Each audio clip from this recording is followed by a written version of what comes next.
Hi everyone, welcome back to the Learn Scriptcase from Scratch course. My name is Nate Carpenter. I'm the Scriptcase instructor leading this course. So this video is the very last video in this course. We're continuing part 6 and looking at online export. So that's using the FTP export.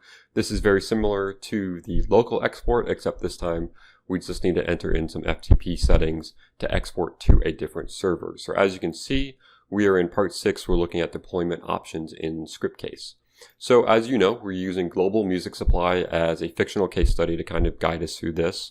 And so you've got everything set up, all the applications are set up, everything is ready to go. You're ready for users to move in, you're ready for everything to go live, but you need to move it to a production or live environment so that it's not affected by any changes you do in the development environment. So now you have a separate production server that you're going to be putting this on, and so you can export directly to that using the FTP export options in Scriptcase. So let's go over the Scriptcase and export our applications. Okay, so here we are in our development environment. We need to go to Project, and then it's very simple, just choose Deploy Applications right here. So click Deploy Applications, click on that, wait for it to come around and load. We can do certain applications or all of them. We're going to do all of them this time around. And then wait for that to load. We're going to do a typical one. Advanced gives us some more settings, but we're going to keep it simple. We do want all the common libraries and CSS files, and we're going to be deploying to a Linux 64-bit environment. So just choose the environment you want, and then the initial application that users are going to go to when they load the application, when they load the project. Click Next. And we're going to do not on a server directory like we did last time, but we're going to do on an FTP server, right, like so.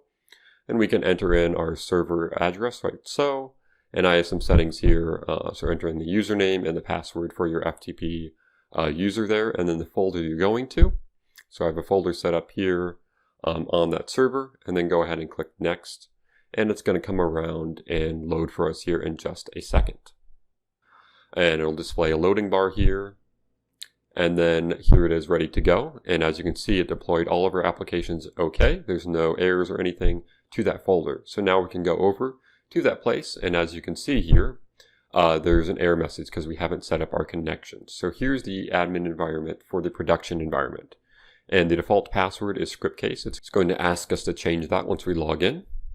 So there's our new password. So set that to something secure. This production environment admin console will be very useful to you as you manage the production environment. So you first need to set up the connection to the database. So you can have a separate production database, which could be very useful to you. So choose your settings for that, just like we did when we created our project and set up our database, and enter in the credentials for the correct database that you want. Make sure you enter in the correct password, and then you can go ahead and list the databases here. And let's see, it's not quite working. I might have entered the wrong password here. But let me change that and then test the connection, make sure it can connect to the database correctly there. I'm going to go ahead and save this, and then we can go back and modify this to select the database we want. So we need to go to Edit Connection here, choose our connection that we just edited, and then choose our table or database right like that. So that's our inventory database. That's all set up and ready to go. You can also rename a connection if you wanted a different name in the production environment for that. You have some configuration settings, so the temp files, the time zone, so that's very important. If you're going to export PDFs, you need the time zone set up and ready to work for that. So once that is done, choose your time zone. You could do some authorization keys if you're doing Google Maps. That's another feature if you want to set that up. You can configure your APIs if those are separate for the production. So this is my email API that we set up to email PDFs. You can change your password for the production admin, and you can get some help here. That's the documentation. And then you can also log out, which we're going to do.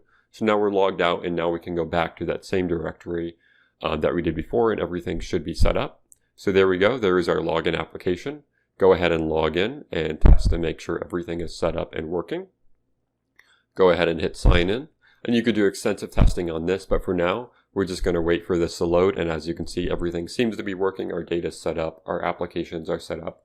So now we're in a live production environment, and this app is now live. So now you can celebrate that you've made your app live in Scriptcase.